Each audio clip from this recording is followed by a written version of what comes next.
नमस्कार प्रिय मित्रों, मैं ज्योतिषकार कमल आप सबका हार्दिक अभिनंदन करता हूं। पेन का है अभिनंदन करता हूं आपके अपने इस प्यारे यूट्यूब चैनल अलौकिक साधनाओं में। और आज मैं आपको एक ऐसी महान विद्या से रूबरू करवाना चाहता हूं जिसको आपने सिद्ध कर लिया तो बहुत सारे ऐसे काम हैं जिन कामों को आप हंसते हंसते खेलते खेलते मजाक मजाक में पूरा कर सकते हैं। दो तीन काम तो मैं आपको पहले बताता हूँ। क्या काम?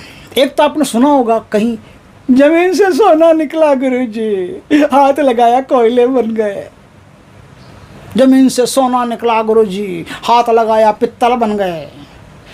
जमीन से सोना निकला गुरुजी, हाथ लगाया ऐसे कचरा हो गया पूरा। उस कचरा को, पित्तल को, कोयला को वापस सोना कैसे करना है, कैसे शुद्ध करना है, मुझसे मत पूछिएगा, मुझे कॉल मत कीजिएगा। मैं कोई ऐसा काम नहीं करता, न तो मैं किसी का कोई पॉइंट बताने का काम करता हूँ, न मैं कोई शक्तियों को बांधने का काम। मैं कोई भी काम नहीं करता। मैं घर से बाहर निकल करके कोई काम किसी के लिए जाता नहीं हूँ। मेरा काम है सिर्फ आपको बता देना, खुद मेहनत करो भैया और खुद काम करो। कैसे भी खराब हुआ भूगत द्रव्य आपको मिल गया लेकिन खराब हो गया है, उसको वापस सुधारोगे कैसे? उसको वापस सुधारने के लिए आज जो मैं शक्ति बता रहा हूँ उस शक्ति की साधना आपके पास होनी ज़रूरी है। अब किसी का भी दुनिया में जा कर के सुधार सकते हो। सोना चांदी उसमें से जो मिले उसमें से 20% 25% अच्छी तरह से दान पुण्य करना, बाकी अपने भोग आदि के लिए काम में लेना, कोई दिक्कत नहीं है। आपके ज़मीन में धन है और धन है बंजारों का। बंजारों का धन निकालना टेढ़ी खीर है, माई का लाल नहीं निकाल सकता। उस पर बेताल बैठे होते हैं, पिशाच बैठे होते हैं, ऐसी ऐसी शक्तियों को उसके ऊपर सेट कर जाते हैं, पूछो मत। 6 साल तक आपका सोना है, आप अपना सोना गाड़ दो जमीन में, आप 6 साल तक संभालो मत। 6 साल में उस गोल्ड की, उस धन की ऊर्जा जो होगी, उस ऊर्जा के आसपास ऐसी शक्तियां अपने आप आकर के उस खजाने के ऊपर चिपक जाएगी। और 2 आदमी चाहिए इसमें। एक आदमी वो जो पॉइंट बताएगा, दूसरा आदमी वो जो सामान निकालेगा। निकालने वाला बता नहीं सकता, बताने वाला निकाल नहीं सकता। दोनों अलग अलग आदमी होते हैं। दोनों अलग अलग आदमी होने जरूरी है। बंजारों के केस में तो ये होने जरूरी है। तो इस प्रकार की जब माया कहीं हो तो उसे निकालोगे कैसे? उसे निकालने के लिए बंजारी विद्या चाहिए। ये तो है कुछ जमीन के धन से संबंधित बात। और बातें क्या है,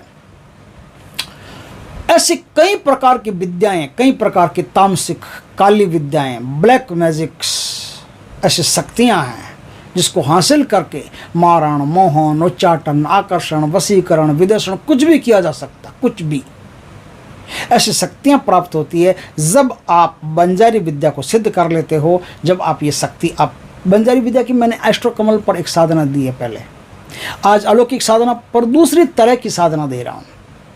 और आगे भी अगर काम पड़ा तो और भी अलग अलग तरीके की मैं साधनाएं दूंगा। जो कई प्रकार की साधनाएं होती है, जैसे कई प्रकार की, जैसे दिवालन है। दिवालन एक प्रकार की नहीं होती, दिवालन 8 प्रकार की दिवालन साधनाएं होती है। तो एक दो तो मैंने दे रखी है और बाकी मेरे पास पड़ी, जब समय मिलेगा देता रहूँगा। ऐसे कई प्रकार की साधनाएँ होती है। उन्हीं में बंजारी विद्या भी कई प्रकार की विद्याएँ होती है। हमारे गुरु अशोकानंद जी समय आचार्य, उनके पास भी बहुत टॉप की बंजारी विद्याएँ पड़ी है। तो ये जो विद्याएं हैं, ये विद्या जो बंजारी विद्या है, इसको अर्जित करने के बाद में शक्ति आपके सामने उपस्थित होती है, प्रकट होती है और आपको अपने बेटे की तरह रखती है और कई प्रकार की शक्तियां आपको देती है और सिखाती है। बहुत सारी विद्याएं, बहुत सारे ऐसे गुप्त मंत्र तंत्र जो आज लुप्त हो चुके हैं, मुगलों के आने से लुप्त हुए हैं या कैसे लुप्त हुए हैं वो अलग, उनका लुप्त होने का अलग हेडक है, अलग पॉइंट है। लेकिन जैसे भी लुप्त हुए हैं, आपके पास तो नहीं है ना, तो नहीं है ना, तो वो चीज़ें आप सिखा सकते हो। राजस्थान की बंजारी विद्या फेमस मानी जाती है पूरे विश्व में। बूंदी इस साइड में जो है वो बंजारी विद्या का बहुत गजब का उपयोग होता है और बंजारी विद्या से लोग भूत भविष्य वर्तमान भी बताते हैं। बहुत सारे काम है जो इससे किए जा सकते हैं, मतलब गिनती नहीं है, इतनी विद्याएं आप सीख जाओगे। ठीक है, तो अब आते हैं अपन विद्या पर। दोस्तों, ये जो बंजारी विद्या है, ये बंजारी विद्या पहली बात तो घर में नहीं होती। चतुर्दशी के दिन से, शुक्ल पक्ष की या कृष्ण पक्ष की कोई भी चतुर्दशी हो, उस दिन से अमावस्या और पूर्णिमा के एक दिन पहले से ये विद्या शुरू होती है। इस विद्या में आपको 42 बांस के टुकड़े चाहिए। लंबा बांस हो उसको कटवा कटवा करके 42, उस जहाँ जहाँ गांठ होती है वहाँ से कटवा करके 42 बांस के टुकड़े आपके पास, 42 बांस के टुकड़े आपके पास होने चाहिए। वो 42 बांस के टुकड़े, आप उस बांस के टुकड़ों का एक व्रत बनाओगे, उस व्रत के अंदर बैठ करके आपको साधना करनी है। साधना में आपको काले वस्त्र पहन करके साधना करनी है। और काले वस्त्र का मतलब ये नहीं काला सूट बूट पहन के, काले वस्त्र का मतलब होता है एक अंगोछा, आप स्नान करके नीचे एक अंगोछा पहन लें, एक अंगोछा गले में या सर के ऊपर ओढ़ लें, बस उसके ऊपर साधना करनी है। यह साधना सिद्ध काले हकीक की माला से या सिद्ध रुद्राक्ष से होगी। यह साधना रुद्राक्ष के मंत्रों का जाप करते करते नाग दमनक जो पौधा होता है, नाग दमनक, उस नाग दमनक की लकड़ी आपके पास होनी चाहिए। वो लकड़ी हमेशा आपके साथ रहनी चाहिए। नाग दमनक की लकड़ी आपके पास होनी, उस नाग दमनक की लकड़ी को आप अपने पास में रख करके, गोदी में रख करके जाप आप करोगे। आपको अपने सामने बाजोट बिछाओ तो बिछाओ, नहीं बिछाओ तो एक लाल वस्त्र सामने बिछा लेना। लाल वस्त्र सामने बिछा करके कुछ बतासे रखना, मिठाई रखना, फल रखना, फूल रखना, कोई भी बढ़िया फूल पुष्प वो रखना है ना, मोरवे का, केवड़े का, ऐसा कोई भी गंध हो, इत्र हो वो रखना, बढ़िया अगरबत्ती जलाना। और बस रात्रि का 10 बजे से इस साधना को आप शुरू कर दोगे। एकदम सरल है, कोई दिक्कत नहीं। आप अच्छी तरह से सुरक्षा घेरा अपना बना लेना, नहीं तो पिटाई हो सकती है। इस साधना में बहुत कुछ डेंजर होता है जो एक दबंग आदमी, एक हौसलामंद आदमी कर सकता है। इस साधना में कहाँ से लाठी आती है पता नहीं चलता, पीठ के ऊपर पड़ती है धम। आप साधना करते हो, साधना करते करते अचानक से आपके पास आकर के कोई बकरा गिरता है कटा हुआ, धम एकदम से। इस साधना में अचानक से आपके सामने सांप आकर के उपस्थित हो जाते हैं। बड़े बड़े, आपके घेरे के अंदर नहीं आएंगे, डरना मत। घेरे के बाहर बड़े बड़े ऐसे विषधर भयानक सांप आकर के उपस्थित हो जाते हैं और उपस्थित होकर के फूं जैसे काटने वाले हैं, आपको ऐसा लगेगा जैसे काटने वाले ऐसा लगेगा। इस प्रकार के सांप आके उपस्थित हो जाते हैं। इस साधना में बड़ी बड़ी पिशाचनियाँ आती है और आपको मार डालने की कोशिश करती है। किसी के हाथ में तलवारें होती है, नंगी पुंगी होती है, एकदम काली कलूटी यार, मुँह पता वो उनके तो शक्ल देखो ना तो शक्ल देख के डर जाता है आदमी। ऐसी खतरनाक खतरनाक शक्तियाँ सामने आती हैं जब किसी से नहीं डरते आप एकदम। तब आप जहाँ कमज़ोर पड़ते हो, जैसे आपका कोई बेटा है, बच्चा है और उससे बड़ा प्यार करते हो, उसके सामने कमज़ोर पड़ते हो, तो पिशाचनी क्या करेगी, आपके बेटे की गर्दन पकड़ करके आपके सामने लाएगी। देख उठता है या इस बेटे की गर्दन काट दो। न तो कहीं कोई बेटा है, न कहीं कोई और, न कोई गर्दन काटेगा। आपके बेटे को क्या मतलब है शक्तियों से?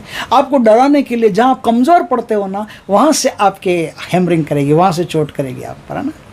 तो जहाँ कमज़ोर पड़ोगे वहाँ चोट करेगी। तो अब क्या है, बेटे के सामने कमज़ोर पड़ोगे तो बेटे को काटने की कोशिश करेगी, तो आप डर जाओगे, आप उड़ जाओगे। जहाँ कहीं कोई आपकी पत्नी, जैसे आपकी पत्नी है, बड़ा प्यार करते हो पत्नी को, तो पत्नी के केस पकड़ करके, जैसे दुर्योधन लाया था ना द्रौपदी जी के केस पकड़ करके, उस तरह से पैशाचिक शक्तियाँ केस पकड़ करके लाती है। उड़ जा, देख नहीं तो मैं इसकी भी हालत बिगाड़ती हूँ, इसको मार डालती हूँ, ये करती हूँ। कुछ नहीं होगा, सब नाटक है, सब भ्रम है, इल्यूजन है, माया है, आपके सामने क्रिएट की जा रही है। कैसे भी नहीं मानोगे तब आपके सामने क्या होगा, तब आपके सामने ऐसे वो सुंदर रूप धारण किए हुए लोग आएंगे। वो कहेंगे क्यों ऐसी माताफोड़ी करता है, बंजारों का धन ही चाहिए, बंजारों का धन का क्या, ये देख मैं तेरे को 5 किलो सोना, 10 किलो सोना, ये देख हीरे जवाहरात सब देता हूँ, ले अपने घर जा, रवाना हो, बिना मतलब की माताफोड़ी मत कर। क्यों इन साधनों के चक्कर में पड़ा है, घर गृहस्थी वाला आदमी है या जो भी आप हो, आपको नाम लेके बोलेंगे इस प्रकार का तो कितना श्रेष्ठ आदमी है, क्या ऐसी साधनों में पड़ा है। ले उठ, आप उठ के रवाना हो गए तो न तो कोई हीरा मिलेगा, न कोई सोना मिलेगा, कुछ नहीं मिलेगा। एक बार के लिए तो पोटला आपको दे देंगे, घर जाके संभालोगे तो कोयले मिलेंगे और कुछ नहीं मिलेगा। धीरे धीरे आपके सामने फिर बंजारे आएंगे। बंजारे मतलब वो जिंदा बंजारे नहीं, बंजारों के भूत 7-7 फुट के लंबे और हाथ में लठ लिए हुए आपके सामने लठ घुमाएंगे, कलाबाजियाँ करेंगे और आपके इतना करीब से लठ गुजरेगी, जैसे ये मुंह पे पड़ी तो मुंह पे पड़ी तो पूरा मुंह का शेप बिगड़ जाएगा, ऐसा लगेगा। लेकिन आपके ऊपर कोई चोट नहीं लगेगी, आपको ऐसा लगेगा कि आपके बिल्कुल करीब से लट जा रही है, बिल्कुल करीब से। अब आप ऐसे मुंह करोगे, ये करोगे, वो कुछ भी करने की आवश्यकता नहीं। निश्चिंत होकर के साधना करो तो आखिर 42 दिन की साधना है, 42 डेज जिसमें लगते हैं।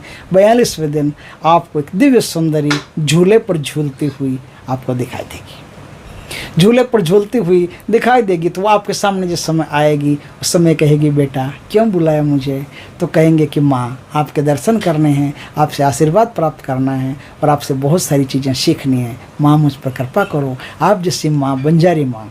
इसमें देसी शराब जो है ना, हथकड़ी देसी शराब, वो देसी शराब का एक पौवा या एक बोतल अपने पास रखनी होती है और गुलाब जल रखना होता है। तो गुलाब जल तो किसी पात्र में डाल करके उनको अर्घ देना पड़ता है और देसी शराब का प्याला भर के उनको देना पड़ता है।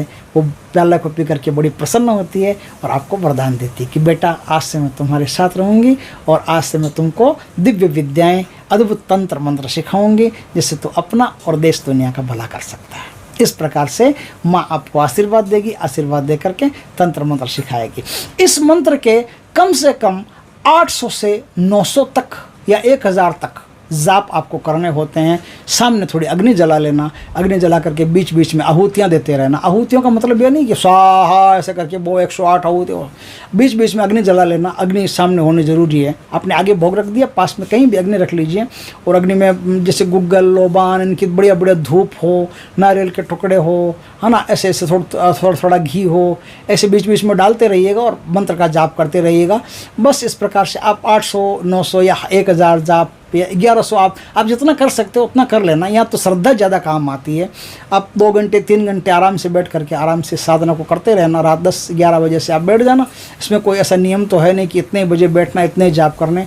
तो आप 800 कर सकते हो, 900 कर सकते हो, 1000 कर सकते हो, 11 कर सकते हो, जितनी आपकी कैपेसिटी है उस कैपेसिटी के हिसाब से आप जाप करते रहना। नागदमनक की लकड़ी आपके गोद में रहनी चाहिए। ये जो नागदमनक की लकड़ी है, ये नागदमनक की लकड़ी में देवी खुद सिद्ध होकर के आपके पास आएगी और ये लकड़ी एकदम अक्षुण हो जाएगी, न कभी सूखेगी, न कभी गलेगी, न कभी सड़ेगी, न कभी कुछ होगा। इसलिए लकड़ी आपके पास रहेगी। इस लकड़ी की आपको रोज़ पूजा करनी है। ये लकड़ी माँ बंजारी की पूजा आपकी होगी। जहाँ कहीं भी जाओगे ये लकड़ी आप साथ में ले जाना। जहाँ से साथ में ले जाओगे आपको पॉइंट पता चल जाएगा, कैसे निकालना है सब पता चल जाएगा, पूरी विद्या आपको पता चल जाएगी। और किसी भी भूत प्रेत हो, इस लकड़ी को सर पर रख दो, तुरंत भाग जाएगा। किसी का भी काल ज्ञान जानना हो, बस लकड़ी को कान के लगा दो, आपको किसी का भी काल ज्ञान पता चल जाएगा। तो बस इस प्रकार से ये एक बड़ी प्यारी साधना है जो आप करके और बहुत सारी विद्याओं को अर्जित कर सकते हो।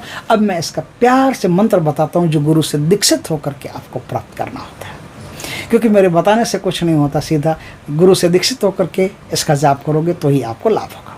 मंत्र ओम नमो आदेश गुरु का, बंजारी माँ वन को चली, चोखा चावल गोद लिए, नाग दमनक की करे चामटी, पीरन करे सवारी, कुछ हाड़ गले कुछ मांस गले, कुछ हाडन में लग गई काई, उठ जाग रे बंजारी माई, नहीं जागे तो दुहाई रामचंद्र जी की। ये जो दुहाई रामचंद्र जी की है ना, ये इसलिए है कि आपको नवमी के दिन जब भी साधना करो, शुक्ल पक्ष की हो या कृष्ण पक्ष की हो, नवमी के दिन भगवान राम सीता की पूजा करके हनुमान जी का आशीर्वाद लेकर के फिर इस साधना को आपको शुरू करना है। और पीरों के नाम की ज़कात आपको निकालनी है। किसी भी बृहस्पतिवार के दिन किसी भी मज़ार पे पीरों के नाम का भोग प्रसाद चढ़ा करके, शरबत चढ़ा करके, भोग चढ़ा करके, सुगंधी चढ़ा करके फिर इस साधना को आपको करना है। समझ गए? अब पितरों के नाम का मैं अक्सर बताता हूँ, पितरों के नाम की एक रोटी आप गायों को दे दीजिए और उनसे आशीर्वाद मांग लीजिए। गुड़ रोटी घी बस दे दीजिए। क्षत्रपाल देवता के नाम को दे दीजिए। इस प्रकार से जो मैंने अब बाकी कई वीडियोज़ में बताया, आप देख लेना अच्छी तरह से। तो इस प्रकार से भोग वगैरह दे करके सबको संतुष्ट करके फिर इस साधना में गुरु कृपा से बैठिए। आपकी साधना सफल होगी तो कईयों का जीवन सफल कर सकते हो। दोस्तों, वीडियो अच्छा लगे तो लाइक करना, कमेंट करना, शेयर करना। पहली बार हमारे चैनल पर आए, चैनल को सब्सक्राइब करना। पास में जो बेल आइकॉन का बटन है वो दबा देना ताकि हमारे ज्ञानवर्धक जानकारीपूर्ण वीडियो सबसे पहले आपके पास आ सके। जय श्री कृष्णा दोस्तों।